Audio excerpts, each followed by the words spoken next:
Quando eu pensei nessa quarta-feira, eu fui inspirado por 3 momentos.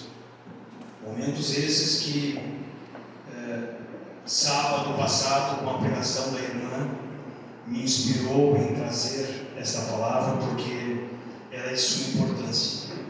Porque quando nós pensamos em acolhimento, em receber as pessoas, não é apenas um sorriso ou um abraço, é um coração aberto, um coração sincero e um coração livre de qualquer pensar negativo ou de sentimento ruim. Quando vamos acolher as pessoas na casa de Deus, temos que acolher de coração aberto e de alma pura, porque senão não acolhemos ninguém. E quando deixamos a porta aberta da nossa igreja, nós queremos que as pessoas cheguem até nós. Mas me inspirei em levar as portas a essas pessoas, ou seja, não apenas deixar a porta aberta, mas que nós possamos, como Jesus fez e os seus discípulos fizeram, ir até as pessoas. Essa foi a primeira inspiração minha em relação à pregação da semana passada.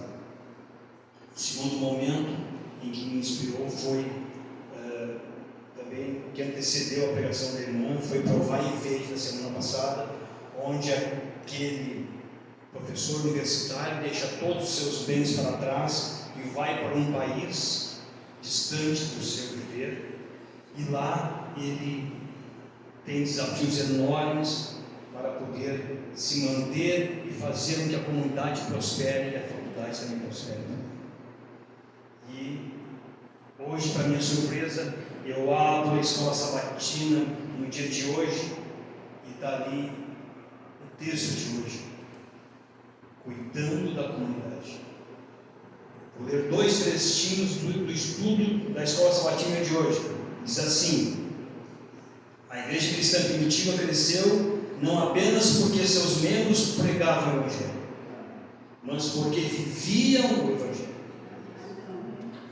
Os crentes seguiam o modelo do ministério de Cristo e percorriam toda a Galileia. E lá no finalzinho está escrito assim: quando Cristo nos toca com sua graça curadora, ansiamos tocar os outros com um toque curador de Cristo. Ou seja, levar para a nossa família que Jesus Cristo é o Senhor e é o nosso Salvador através do seu Espírito está em nós. Essa foi a minha inspiração para buscar mais escritos sobre esse tema. E Ellen White escreve maravilhosamente sobre esse tema, a qual eu me faço rogado para trazer para nós aqui hoje. E quando Ellen White fala, ela fala sobre como se fôssemos pastores. E aí eu fui na internet, busquei a definição de pastor, e lá diz assim: pastor para a Bíblia é uma pessoa que cuida dos outros membros. Cuida dos outros membros. Membros da igreja, exercendo liderança. Então, se nós pensarmos, as pessoas dessa comunidade são pastores, são evangelistas. E diz mais, que a palavra pastor, ela vem do latim, e no latim ela é escrita como pastor ores. Isso quer dizer pastor no sentido de guiar rebanhos, levar rebanhos. E mais, os pastores são ministros ou conselheiros espirituais que lidam com uma igreja e fazem ela crescer, prosperar, tanto na parte física como fundamental na parte espiritual. E lá em Hebreus 13, versículo 17 está escrito: obedeçam aos seus líderes e submetam-se à autoridade deles. Amém. Eles cuidam de vocês como que você deve prestar contas. Obedeçam-lhes para que o trabalho deles seja uma alegria e não um peso. E assim, no sábado também, em vários momentos a gente vê isso, em várias igrejas vê isso. pessoas que estão sobrecarregadas por afazeres, por trabalhos, que chegam ao ponto muitas vezes de desistir de trabalhar, de se esforçar, porque são cobrados. Eu fui presidente da igreja há vários anos, fui tesoureiro, fui presidente, fui secretário na igreja luterana a qual fazia parte, e as pessoas nunca estão satisfeitas com nada. Aí eu pensava para me confortar, dizer assim, como se Jesus não satisfez a todos, quanto menos eu. Então a gente se apega a isso. Falando isso, foi minha inspiração para o tema de hoje, e é um tema bastante rico. Se vocês quiserem abrir a Bíblia em Mateus capítulo 5, versículo 45,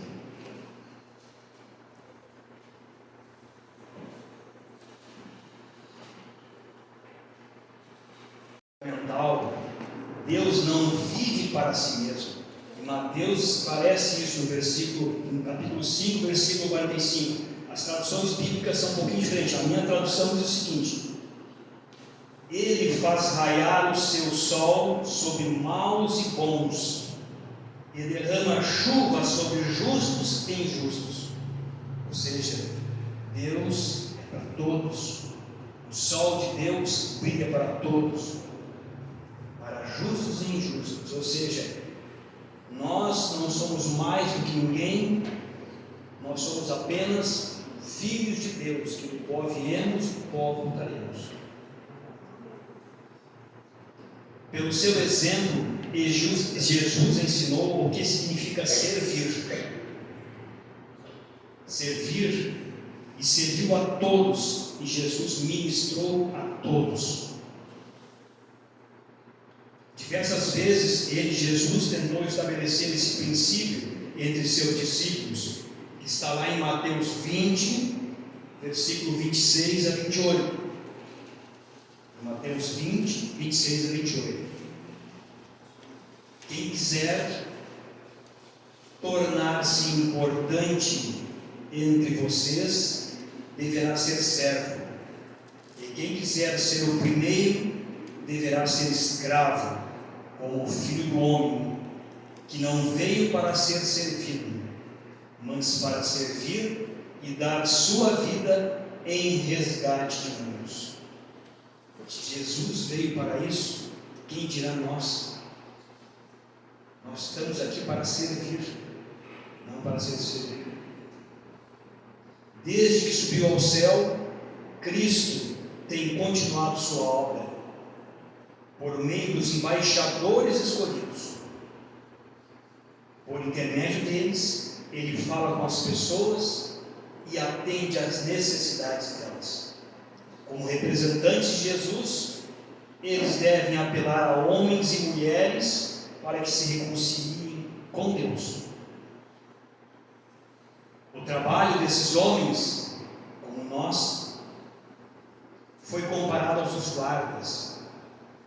Nos tempos antigos, os vigilantes, os vigias, ficavam nos muros das cidades, de onde observavam pontos importantes e estratégicos e avistavam o inimigo ao longe. Em momentos pré-determinados, eles chamavam uns aos outros para se certificar do que se todos estavam acordados e de que mal nenhum tinha lhes acontecido. Cada um repetia com um grito de alegria se tivesse tudo tranquilo, ou de advertência se tivesse alguma coisa errada. Então eles eram os guardas da cidade. E Ezequiel fala algo extraordinário. Abram as Bíblias em Ezequiel 33, 7 a 9. Ezequiel 33, 7 a 9. Ali é Deus falando a Ezequiel. Lá está escrito assim: Filho do homem, Deus falando a Ezequiel, Filho do homem, eu fiz de você um sentinela para a nação de Israel. Por isso, ouça a minha palavra e advirta-os em meu nome. quando eu disser ao ímpio que é certo que ele morrerá, e você não falar para dissuadi-lo de seus caminhos, aquele ímpio morrerá por sua iniquidade. Mas eu considerarei você responsável pela morte dele. Entretanto, se você de fato advertiu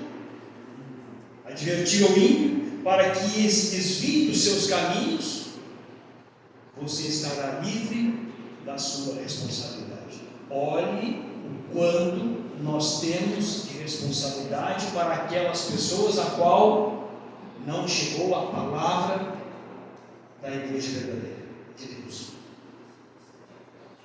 As pessoas estão em perigo de cair em tentação, e eles morrerão eternamente, a menos que nós e os pastores de Deus sejam fiéis. Amém. Fiéis. Seus sentidos espirituais dos pastores e os nossos se tornarem tão entorpecidos a ponto de eles serem incapazes de reconhecer o perigo, Deus os considerará responsáveis pelo sangue perdido. Ou seja, nós não podemos desanimar, mesmo que a batalha seja árdua. A mesma batalha que vocês têm como casal com os filhos, eu tenho com os meus filhos, da mesma forma. E o meu filho já está aqui na igreja comigo, foi uma bênção ter ele aqui, porque ele nasceu na igreja luterana e continua, mas eu quero trazer para uma outra verdade a qual eu acredito piamente. Então é uma luta constante, não podemos desistir. Os vigias nos muros de Sião podem viver tão perto de Deus e ser tão receptivo às impressões de seu espírito, de maneira que o Senhor possa trabalhar por meio deles, e nós somos os vigias de Deus. Então nós estamos perto, muito perto do Espírito de Deus, e avisar homens e mulheres os perigos que lhe mostram e mostrar-lhes um lugar seguro. Não devem ou não devemos diminuir a nossa vigilância em momento nenhum, sejam por nossos filhos ou sejam por pessoas que eu jamais vi. Nunca nós devemos dar um aviso vacilante ou incerto. Os pastores, os membros da comunidade não devem de trabalhar somente pelo reconhecimento ou pelo salário, mas porque percebem que haverá um julgamento sobre todos que não pregarem, se não pregarem o Evangelho. Nós temos por dever levar a palavra de Deus a todas as pessoas, sejam conhecidas, sejam desconhecidas. Deus nos escolheu, por isso estamos aqui hoje. Portanto, nós devemos salvar mulheres e homens da destruição e mostrar o caminho às crianças, aos pequenos, aqueles que estão começando a vida, porque nós não estaremos aqui, mas os pequenos estarão num futuro muito breve. E se nós não dedicarmos toda a vitalidade da igreja para com as crianças, ela vai acabar. O futuro não é nosso, nós somos o presente, nós somos o pretérito e o passado. Agora as crianças são o presente e o futuro. Os nossos filhos, as crianças da igreja, os nossos netos, bisnetos, são o futuro da igreja. E se Deus não voltar enquanto nós estivermos vivos, Ele vai voltar enquanto as crianças estiverem nesse mundo ou no momento em que Ele abordar. Os que cooperam com Cristo não colocam colocam em primeiro lugar o próprio conforto nem o seu bem-estar. Esquecem-se de si, ou seja, eu esqueço do meu eu. Eu não estou aqui por mim, eu estou aqui pela palavra. Em sua busca das ovelhas perdidas, não percebem que estão cansados com o frio ou estando famintos. Nós podemos estar, como a irmã falou, com o corpo cansado, mas não podemos desistir do nosso irmão, do nosso amigo e dos nossos filhos. Tendo em mente, como Ellen White, salvar os perdidos, recebê-los de braços abertos com o coração puro, ir fazer missão de coração puro.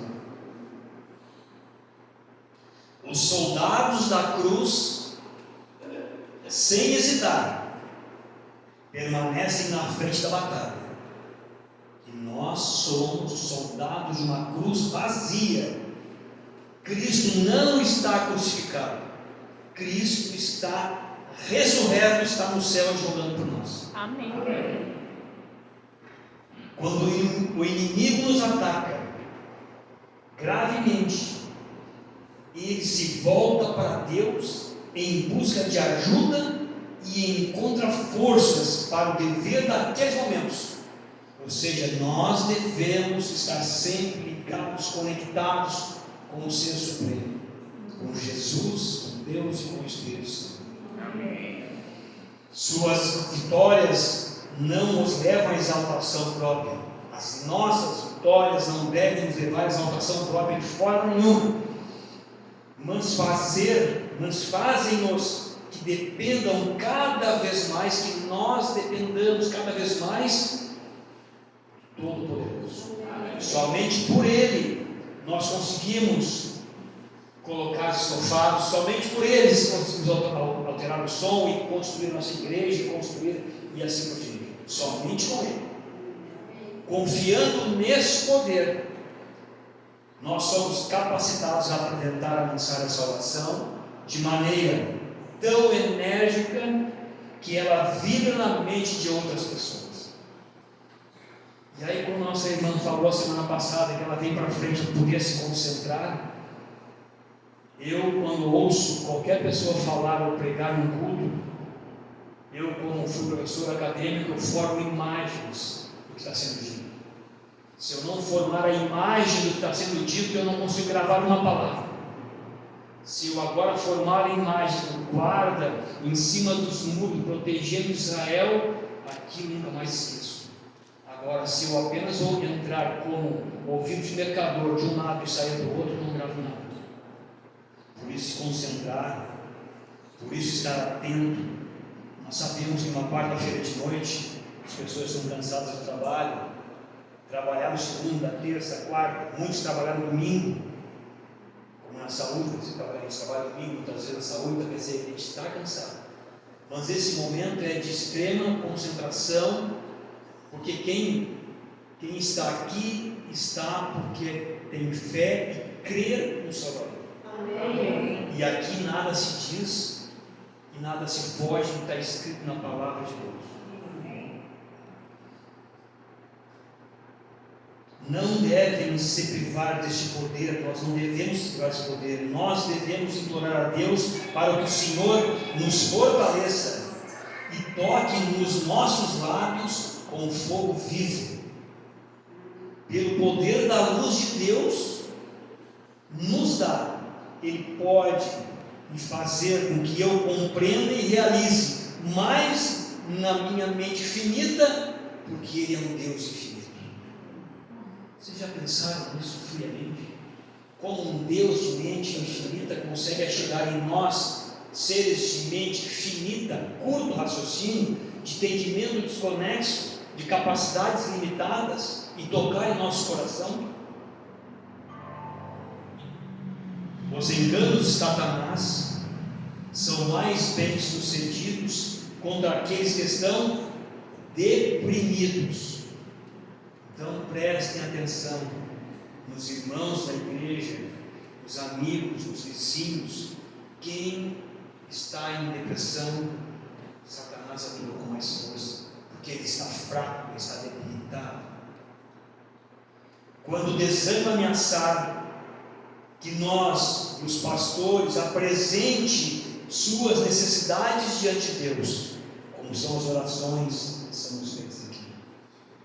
Quando os céus se tornarem como bronze, que está lá em Deuteronômio 28, 23, ou seja, só o céu fica escuro em bronze, Paulo confiou plenamente em Deus, que as leituras de Paulo para mim são magníficas, já falei isso aqui inclusive, né? O apóstolo estava aflito, angustiado, mas ouça o grito vitorioso de Paulo, está lá em 2 Coríntios 4, de 17 a 18. Quem quiser abrir, abra em 2 Coríntios 4, 17 a 18.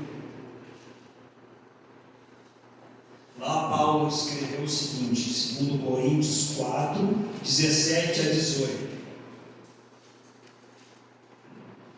Pois os nossos sofrimentos leves e momentâneos estão produzindo para nós uma glória eterna, que pesa mais do que todos eles. Assim, fixamos os olhos naquilo que se vê, não naquilo que se vê, pois o que se vê é transitório, mas o que não se vê é eterno. Ao ver, olhem essa frase que ele White escreve: ao ver aquele que é invisível, nosso coração é fortalecido e revigorado. Nós vemos invisível, nós sentimos invisível, porque Deus é invisível, mas Ele está presente. Porque aquilo que se vê não tem valor, agora o que não se vê é o que pesa em nossa vida. Amém? Amém. Quando um líder da igreja, ou quando um pastor apresenta um sermão ou uma mensagem, e aí está um segredo enorme. Quando um pastor ou um irmão apresenta uma mensagem ou um sermão, seu trabalho está apenas começando. Porque não adianta eu vir para cá trazer apenas falar e não agir. A fé sem ação é apenas um sonho. Quem trabalha com as crianças sabe muito bem disso. As crianças os envolvem o tempo todo e elas estão sempre sonhando. Agora elas têm que agir para perceber que Deus age em nós. Não é assim com as crianças? Crianças são criativas. Não bloqueamos a criatividade. Porque eu sei de adultos que bloquearam a criatividade quando criança e na adolescência e na velhice ficaram completamente fora da casinha. A criatividade das crianças em olhar a palavra de Deus e interpretar é pura. E Jesus diz, né? Venha minhas criancinhas. Nós devemos visitar as pessoas nas casas delas e mostrar-lhes o caminho mais elevado. Quando nós e os pastores ensinarem a verdade às famílias, aproximamos-nos cada vez mais daqueles que estão trabalhando para salvar aqueles que não salvarão se não tiverem nosso trabalho.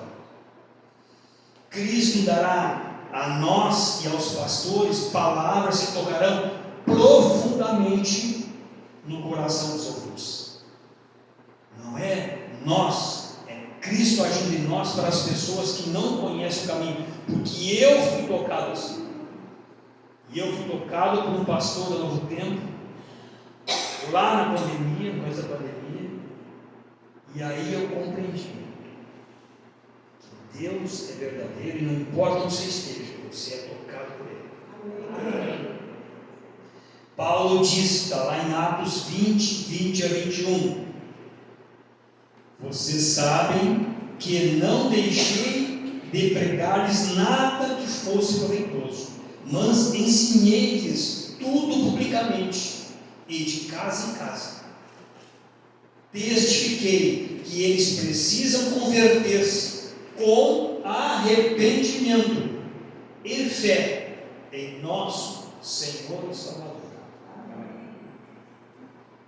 O Salvador, Jesus, ia de casa em casa, curando os doentes. Ia ou não ia? Ia de casa em casa. E falando de paz aos desanimados. Ele pregava, ele pegava as criancinhas e os doentes em seus braços. E falava palavras de esperança e consolo às suas mães cansadas. Hoje falamos aqui cansados, né? Mas quando Jesus fala a nós em oração, ou fala conosco em oração, nos revitaliza a alma. E o cansaço se desfaz. E o desânimo acaba. Enquanto homens e mulheres escutavam as verdades que saíam dos lábios de Jesus, a esperança brotava em seus corações, os corações aflitos e cansados. Ele falava, Jesus, com tanto fervor, que suas palavras atingiam diretamente o coração com um poder convencedor. Convencia as pessoas. Vocês já imaginaram ver Jesus face a face? O que diríamos a Jesus face a face? Já imaginaram isso de olhos fechados? Ver Jesus na nossa frente? Será que nós conseguimos abrir a boca e dizer alguma frase, alguma palavra? Será que nós teríamos força de ficar em pé? Os ministros de Deus e os pastores, os evangelistas devem aprender o método de trabalho de Cristo. Essa é a única maneira pela qual podem cumprir seu dever. O mesmo Espírito que viveu em Cristo deve ser a fonte do seu conhecimento, do nosso conhecimento e o segredo do seu poder. Alguns de nós, pastores, falham.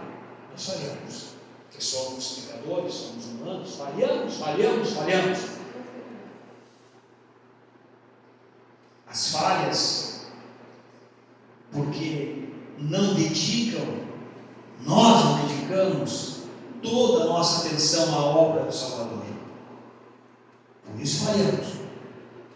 Nós, os pastores, não devemos ter nenhum interesse envolvido além do grande trabalho de levar as pessoas ao Salvador.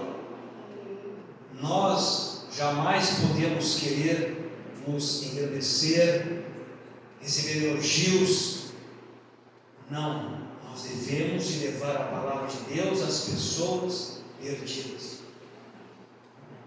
Os pastores e nós, irmãos desta igreja, não podem trabalhar para Deus e carregar ao mesmo tempo o peso e a responsabilidade de gastar muita energia em negócios meus privados.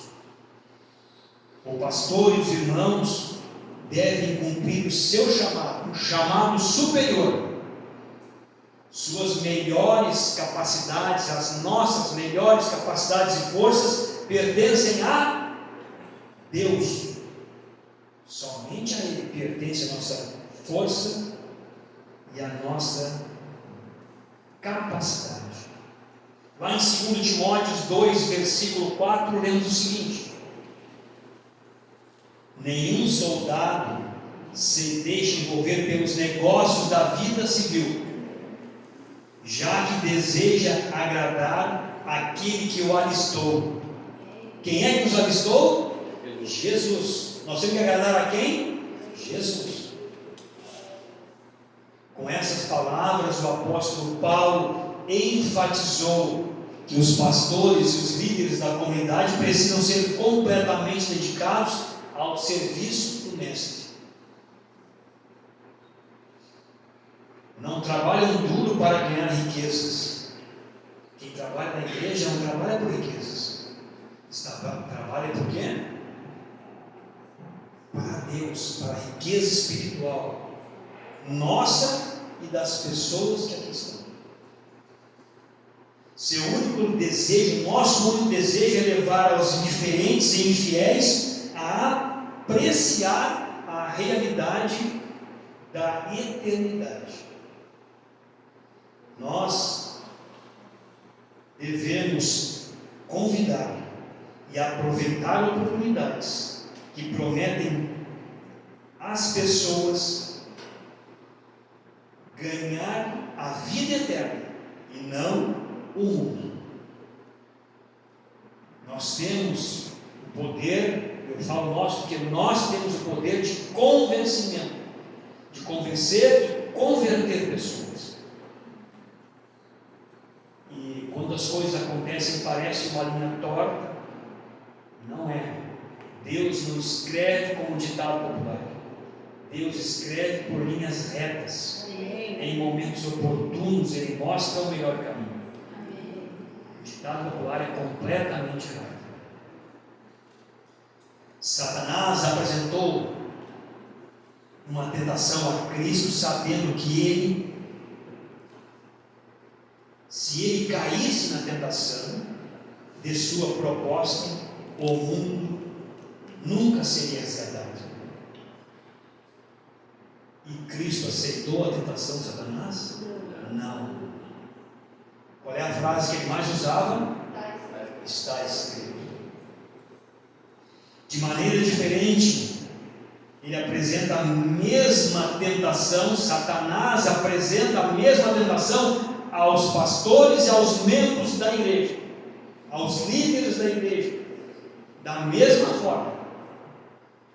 E se nós não tivermos a nossa fé solidificada e acreditar piamente na palavra de Deus, nós vamos ser tentados, e como nós não somos Jesus, não temos a pureza de Jesus, nós teoricamente cairíamos em desgraça. Mas se nós tivermos Deus em nosso coração, Jesus em plenitude de vida, nós jamais cairemos na tentação de Satanás. Só se nós quisermos, só se nós deixarmos de orar, de acreditar, de estudar. Olha o que Paulo fala em 1 Timóteo 6, versículo 10. O amor ao dinheiro é a raiz de todos os males. Algumas pessoas, por cobiçarem o dinheiro, desviaram-se da fé e se atormentaram com muito sofrimento. Eu confesso que fui muito tempo escravo do dinheiro. Trabalhei a minha vida muito. Trabalhei numa empresa durante 25 anos, sem ver o sol, trabalhando dia e noite. Fui escravo do dinheiro. Mas quando eu pude e vi e compreendi que Deus é muito maior que isso, que o dinheiro não me leva a lugar nenhum, eu tenho dinheiro para as minhas necessidades, tudo que eu posso eu ajudo a quem eu posso. Amém. Porque o dinheiro só leva à destruição do caráter do homem. E também Paulo fala em 1 Timóteo 6,11: você, porém, homem de Deus, fuja de tudo isso, fuja da tentação do dinheiro. Por meio de seu exemplo e palavra, o embaixador de Cristo, nós devemos ordenar. Paulo diz para nós em 1 Timóteo 6, 17 a 18: o que devemos fazer? Aos que são ricos no presente mundo, que não sejam arrogantes, nem ponham sua herança na incerteza da riqueza, mas em Deus, que de tudo nos provê ricamente, para a nossa satisfação. Ordene-lhes que pratiquem o bem, sejam ricos em boas obras, generosos e prontos para repartir. É Paulo falando para Timóteo, 1 Timóteo.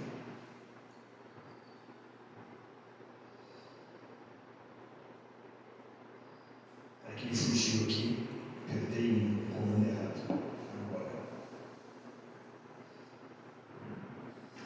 consigo gravar tudo isso. As pessoas falam aqui, trazem a mensagem,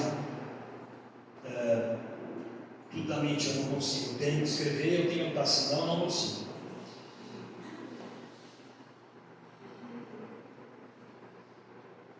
Aqui. O coração de Paulo ardia de amor pelos pecadores. Era ou não era? Paulo ia atrás dos pecadores. O que nós devemos fazer hoje? Ir. E ele colocava todas as suas energias na obra de ganhar pessoas para Cristo. As bênçãos que recebia, usava para abençoar os outros. Paulo era assim, não é? Paulo ia de lugar para lugar, fundando igrejas. Onde quer que pudesse, ele combatia o erro de trabalhar para levar homens e mulheres ao caminho da justiça. E aqui tem uma coisa que eu faço um link. O apóstolo decidiu que, como parte do seu trabalho, educaria jovens ao ministério. E aí eu digo, o trabalho das mulheres com as crianças, com os jovens. Isso é fundamental para a igreja. Paulo fazia isso. E nós devemos fazer isso. E essa igreja aqui é abençoada por isso. Eu vim numa igreja de Guaíba, e lá muito poucas crianças. E aqui eu vejo vários sábados, crianças e mais crianças, adolescentes, trabalhando em prol da igreja, e crianças envolvidas na igreja. Isso é fundamental. Paulo levava os jovens missionários a viagens. Esses ganharam experiência de maneira que puderam ocupar cargos de responsabilidade. Mesmo quando estava longe desses jovens, ele ainda acompanhava o trabalho deles. E nós devemos acompanhar os jovens de nossa igreja, onde eles estão, o que fazem, o que podemos fazer por eles. Paulo nunca se esquecia de que as pessoas, se perdessem por ele, não ter sido fiel, Deus o consideraria responsável. Ou seja, Paulo acreditava, se ele perdesse as pessoas, Deus consideraria ele responsável pela perda daquela pessoa. Para isso, Paulo diz assim, eu me esforço, lutando conforme a sua força, ó Deus, que atua poderosamente em mim. Está lá em Colossenses.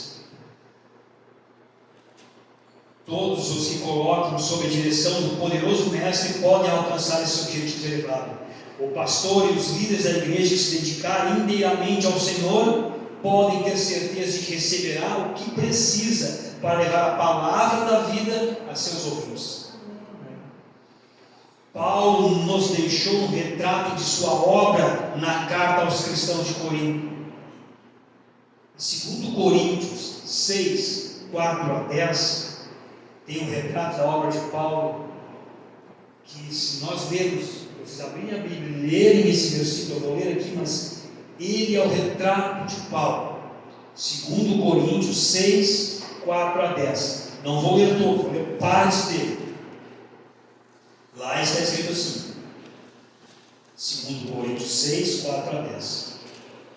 Como servos de Deus, recomendamos-nos de todas as formas, em muita perseverança, em sofrimento, privações e tristezas, em açoites, prisões e tumultos, em trabalho árduo, noites sem dormir e jejuns, por honra e por desonra, por difamação e por boa fama, tidos por enganadores, sendo verdadeiro, como desconhecidos, como morrendo, mas eis que vivemos, espancados, mas não mortos, entristecidos, mas sempre alegres, pobres, mas enriquecendo a muitos. Amém. Olha que maravilha, esse é o retrato de Paulo.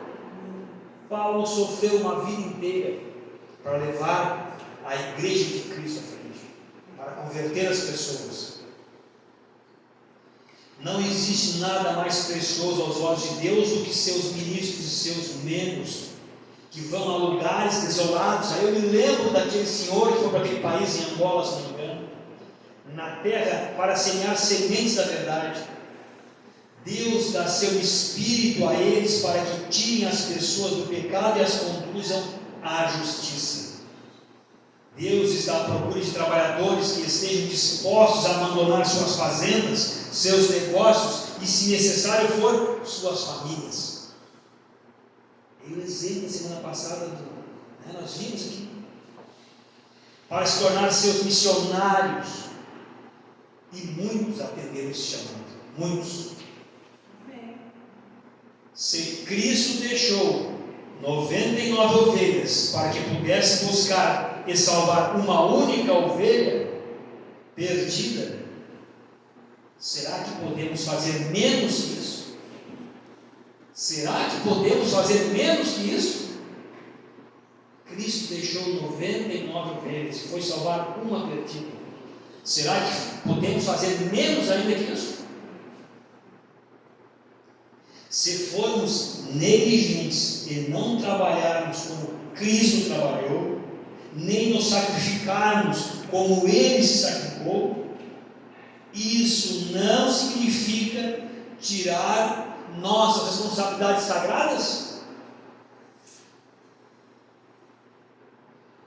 O verdadeiro pastor e membro que vem aqui para frente da mensagem, vai até a casa do irmão, ou vai visitar, ou vai cuidar das crianças, deseja intensamente salvar outras pessoas. Elas devem ouvir as verdades que trouxeram ao coração essa paz e alegria, com olhos fixos na cruz do Calvário, acreditando que o Salvador estará com ele até o fim, ou com nós até o fim. O pastor procura ganhar pessoas para Jesus. E o que nós procuramos? Ganhar pessoas para Jesus. E o céu nos considerará participantes do que são chamados, escolhidos e fiéis, como está em Apocalipse 17, 14. Amém? Amém. Que a paz de Deus esteja conosco. Amém. Vamos ouvir um hino de louvor agora ao final, depois da oração, ok? É obreiro, se não me engano, mas não vou ler. Em pé. Irmãos, um pequeno gesto, levantem a mão e digam: ó Deus, eu quero ser restaurado pelas mãos do oleiro, o nosso Salvador, Jesus Cristo, nosso Redentor e Pai, que nos acompanhe até os nossos lares, e que possamos levar a palavra de Deus a todos aqueles que conhecem e os que não conhecem a sua verdade. Em nome de Jesus.